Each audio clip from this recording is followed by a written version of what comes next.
Assalamu alaikum rahmatullahi wa barakatuh. Wa alaikum salam wa rahmatullahi wa barakatuh. How are you doing today? Alhamdulillah, good. How are you? Alhamdulillah, I can't complain. I'm sitting here today with Brother Laith. I'm going to let Brother Laith introduce himself. Assalamu alaikum, everyone. May Allah bless all of you. Thank you for attending today's discussion. My name is Laith Fethi. I'm born in Iraq, Baghdad, in 1990s. And when I was 19 years old, I actually came to America. You're very involved in the community. What all do you do for the community here in Memphis? So, alhamdulillah, I'm married. I have two kids, Yunus and Yusuf. I named them after Prophet Joseph, which his name is Yusuf in Arabic. And Jonah and the whale, his name in Arabic is Yunus. So I named them after these prophets. So I've been married maybe like 6-8 years now, alhamdulillah, shukr. So I work at the Memphis Islamic Center. I do some outreach. I'm an outreach coordinator, and I do some new Muslims mentorship. I do some administration and some video production. That's my full-time job with the Memphis Islamic Center. And I work at PVS, Pleasant View School, as a technician.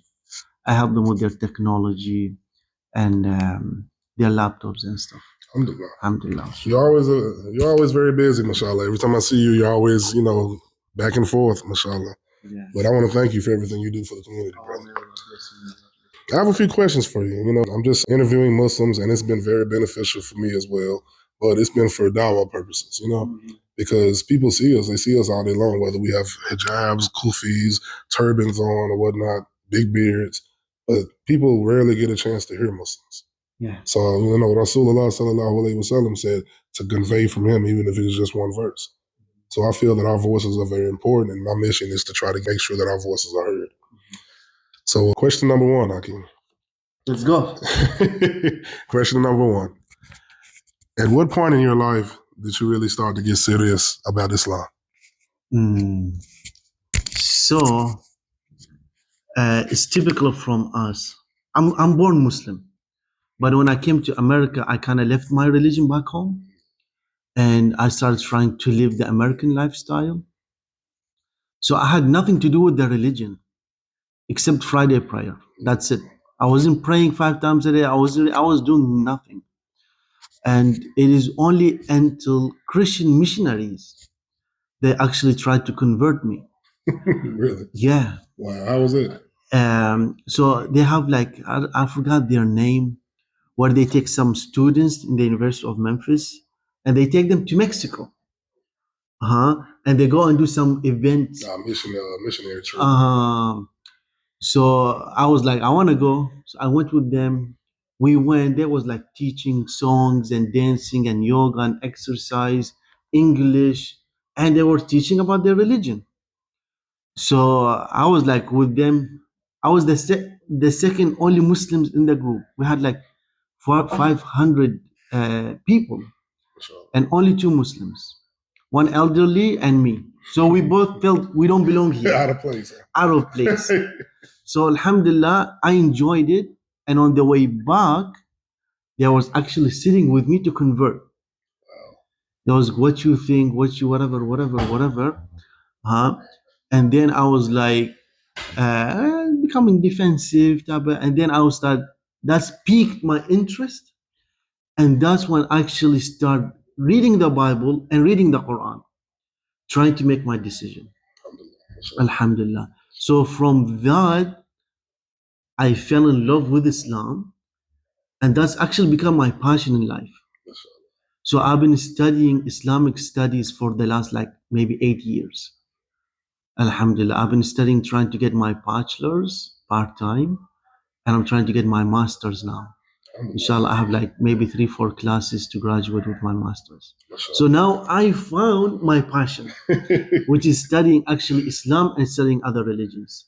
So this basically made my path to basically engage and become part of the masjid and part of being a da'i and talk about Islam and all that stuff. Alhamdulillah. Inshallah, that's beautiful, bro. Yeah. Question number 2.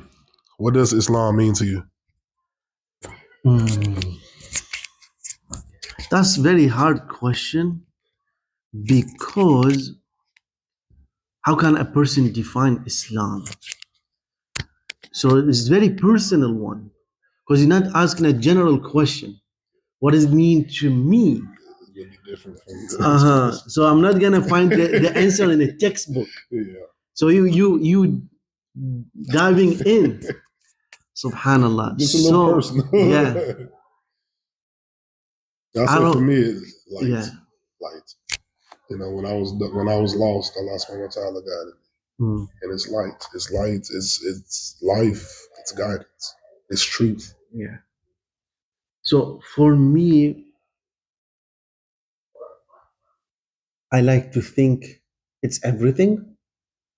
Because when I grew up, I tried to stay away from religion. Try to say like, no, it's like me, I'm gonna do whatever. And then in one point of my life, when I realized like, if I do something wrong, who am I gonna blame? Accountability. So this is actually the point when I was about to get married. And I was like asking the question, which woman should I marry? And then I was like thinking, because like Prophet Muhammad, peace be upon him, taught so many teachings and guidelines about how to get married. So from that point, I was like, who am I gonna blame? Is it myself, my parents, everybody else? Or can I just say, I blame God? Or I can blame Prophet Muhammad. I say like, okay, I did what you want me to do.